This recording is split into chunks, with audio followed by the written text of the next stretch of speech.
Several of you have asked me to do a message on Halloween.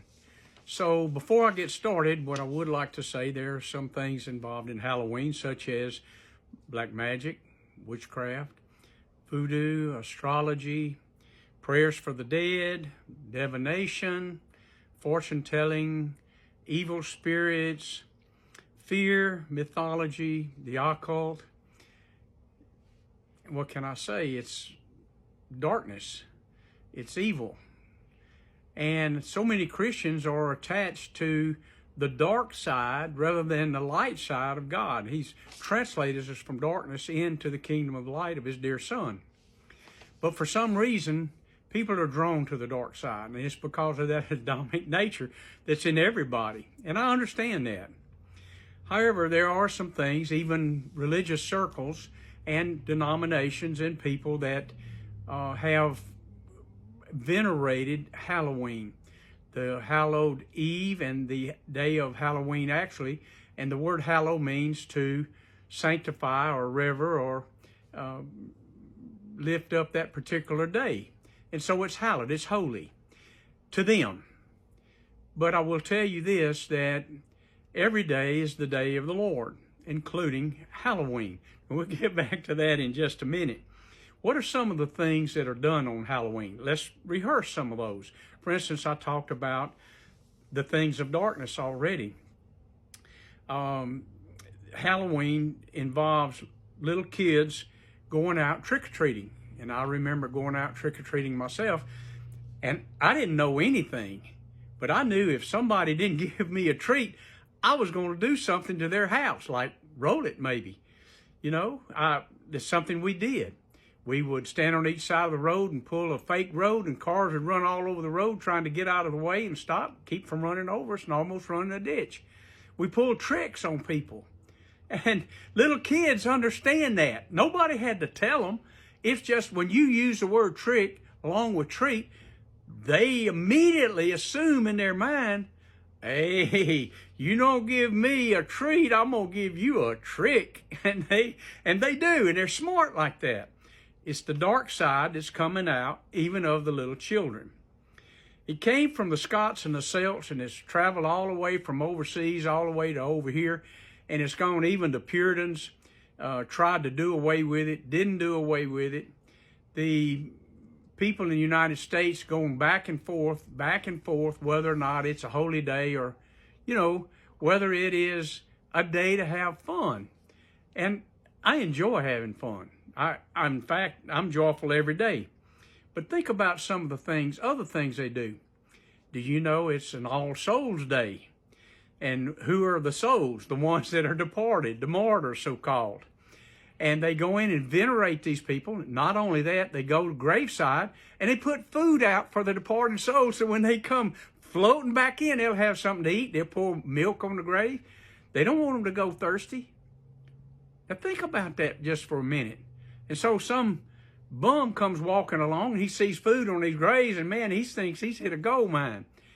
It's not the souls that go in and get it though. I mean, it'll rot and the ants will get it before anything else. But they don't think about that, because once they leave it, it's there. So next time they go back out to the graveyard a year later, it's just dirt. So soul travel. These souls travel at night looking for a place to rest, and religious people, unfortunately, are helping them find that place of rest. They put out those soul cakes for them, and they make them special, put a little cross on them and put them out there on the grave or in their house. They're like candles, so that these spirits or souls can find their way, and they'll place those on the graves also. No, I'm talking about religious people now. I'm not talking about people in the occult, although they do. They actually make torches that have real bright fire on the end of it to ward off the evil spirits and to show the way for the departed saints, the way back to them. These are just some of their customs. Now, there was in mythology a man named Jack. Jack couldn't go to heaven or hell. He was trapped. So he ran up a tree somehow or another and put a cross on it. The devil was after him. And Jack, after he put the cross on, the devil tried to get to him. And his plan was he was going to go to heaven, but heaven was locked up to him because Jack was an evil man. So the devil made a pact with him, and after Jack made the pact, the devil wouldn't let him in hell either. So, you know, he's a liar and a thief, and he comes to kill, steal, and destroy, right? So here's Jack trying to get out of this bad spot. He's trapped between heaven and hell. So the devil throws some coal up, as the myth goes, and he catches it in a turnip and a hollow turnip, and has a fire in it that helps him find the way. Now, later on in the United States of America, they changed it from turnips to pumpkins, and they would put candles in the pumpkins so the spirits of the dearly departed could find their way, and the evil spirits would be driven away. So now we've also got costumes. They'll put on costumes looking like some kind of evil spirit to drive away evil spirits. You know, even Jesus said, you know, the devil can't cast out people out of his own, or things out of his own kingdom, lest it be divided. So there's only one who casts out devils, and that's the power of God, because his kingdom's not divided. So poor old Jack, he's caught there in a thing called purgatory that some religions believe is a place between heaven and hell. Well, did you not know that to be absent from the body is to be present with the Lord? There's no trap for those in Christ. They practice divination during that night. They do apple bobbing, they do games, and they do things as associated with the occult. And and I'm talking about Christian circles now. And so what happens is they actually experience the dark side really bad in some areas. I'm not going to tell you that everything that everybody does is evil. I'm not going to say that. But I'm going to tell you what, you need to consider what you're doing to consider whether or not it's associated with the dark side.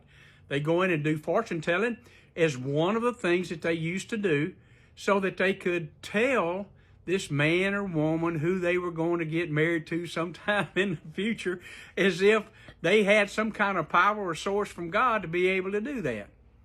Well, you can't do that. And of course, they go in and play these little games with these kids. They have haunted houses that people go through, produce fear in people. And I remember reaching into a plate that they had, and they said it was eyeballs. And really it was grapes that had liquid around them.